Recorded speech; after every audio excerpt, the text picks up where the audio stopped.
Rhysh, Roshan, Rai, along with Gabriel Tan. Gabriel, we're here to chat AFC Champions League football in the round of 16 tie, and specifically the one that I'm looking at here is Ulsan against Kawasaki Frontale. It should be a delicious contest. Two of the league leaders in their respective leagues, in K1 and in J1.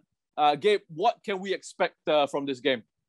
Rosh, I think you set it up really nicely, because this is the one, I think, not just us, I think everyone's looking forward to this game. I think after the group stage, many people identified these two teams as the real contenders that could potentially go all the way. And as the luck of the draw would have it, they are now meeting in the round of 16, which it's a shame, but it just sets us up for a really good tie coming up. So I think you're right. They're both the leaders in their respective divisions, and for good reason too. I think you look all over the park. There's quality in every position for both Ulsan and Kawasaki. So I guess Ulsan also have that reputation, or sorry, the standing of being the defending champions of the competition. So all in all, I think it should make for a great tie. I think there's great individuals, but also two teams that are well organized. They know what they're doing. They know what their coach wants them to do. So it should make for a great encounter, Rush. But I think the one thing I'm looking at with Kawasaki is this was a team that was utterly dominant at the start of from the start of the year, the first half of 2021. I think they went unbeaten for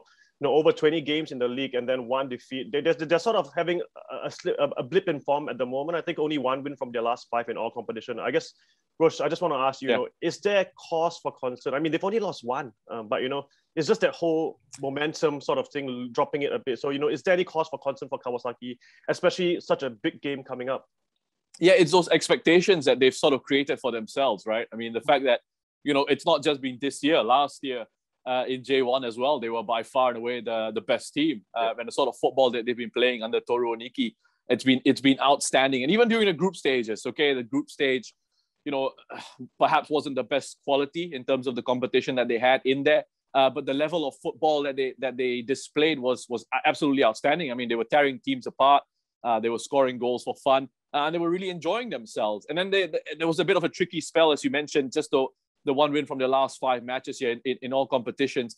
And a bit of a surprise in terms of those results that they had against teams that were in the bottom half of J1, a couple of draws in there, and then a defeat to Avispa Fukuoka, which was a real shock to me. It certainly doesn't look like they're really sort of flying at the moment. It is a bit of a tricky, sticky spell that they've got going for them, under pressure from the Marinos at home as well. Having lost Kaoru Mitoma, who's been an outstanding individual for them. So it's just a matter of some of these other guys now sort of stepping up. And I think the good thing for them is they didn't have a domestic game over the weekend. So they've got a bit of a break. They've had time to sort of work on what they need to kind of work on. And they still have players in that squad anyway. I mean, the likes of Ienaga will still need to step up and add even more quality to them in those midfield positions in terms of creating chances and creating opportunities for them. And then when you think of Yamane, for example, from right back, he got 8 assists for them in the league this season. He'll be a threat as well if he plays, contributing to them in an attacking sense on that side of the pitch. I think what's fascinating for me here, Gabe, is the tactical battle. And not to go into sort of tactical stereotypes or things like that, but we've seen from K-League teams in this competition, for example, they are quite willing to kind of make it very gritty, dull at times if they need to. They're not too concerned about playing, passing, free-flowing style of football. And Ulsan are capable of doing that, capable of doing both sides of the game. I think they can pass it.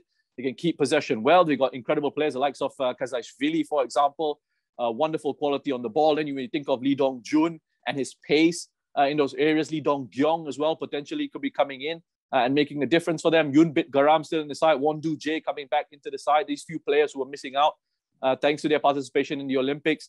There's lots of quality in that squad, but I think there's also at times an understanding of, this is a one-off game and it's a big sort of cup game as well against the Kawasaki Frontale side, who are very good in possession of the ball. So we could see an element of, perhaps a lack of risk-taking at times from Ulsan, maybe just trying to sit back a little bit more, protect the spaces in behind before looking for that speed in the likes of Lee Dong-jun to then try and exploit in behind that Kawasaki defense. So I think that tactical battle is going to be fascinating for me to see.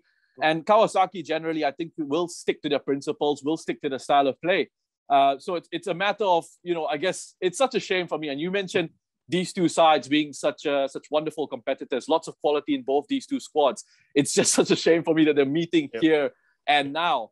But Gabe, speaking of that, I kind of wanted to move it on to, with these two sides, I think seen as most people's favorites to, at least from the East side, to go on into the final there. One of them is going to be going through here.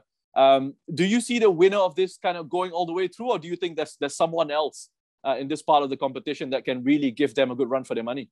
Yeah, Roshan, I think, I think the simple answer would be no. I don't think anyone. I mean, this is the AFC Champions League, like you mentioned. It is a knockout competition, so there's bound to be surprises. We've seen surprises through the years, but I think especially in recent time, we've always identified early on that team that's a clear standout, and I think so far the form has sort of lived up to expectation in the AFC Champions League recently. I mean, you look back at when Al Hilal won a couple of years ago. Now they were clearly the standout team of that year. I think when you look back at last year, I think we spoke about this last year as well when Ulsan met Beijing in the quarterfinals, and we both we thought that those two were the best teams in the East zone at least, and we kept saying the one that wins this one is probably going to go all the way, and it was Ulsan, and they did go all the way as well. So I think the form doesn't really lie in at this stage of the competition, especially there's always that room for a surprise or two, but overall I think from what we've seen as well as what they've been doing in their domestic competition, I think whoever wins this one is a clear favorite. Because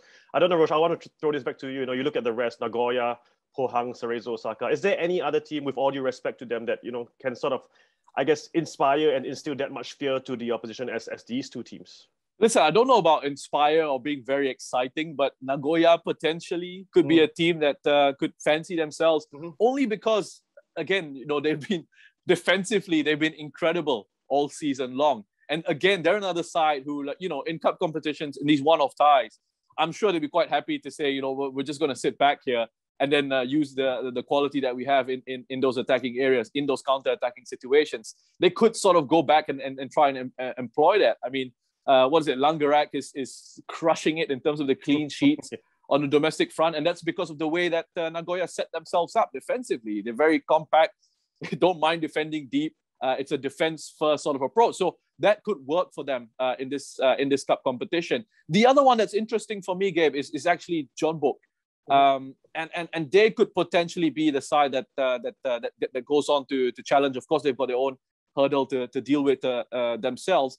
But in terms of overall squad quality, I think Jeonbuk could be another one of those challenges from this side of the competition. But coming back to this game between Ulsan and Kawasaki, what I forgot to mention earlier was these interesting battles you've got across the park. I mean, Leandro Damiao up front, up against Boltuis and Kim Ki-hee potentially, in the starting lineup. That could be a really interesting battle to sort of keep an eye on. And then those midfield areas, Joao Schmidt, if he plays, or Wakizaka, if they play in those positions, and controlling the midfield of Ulsan as well. So all over the park, just plenty of quality right through the ranks between these two squads. I'm really looking forward to this one, Gabe.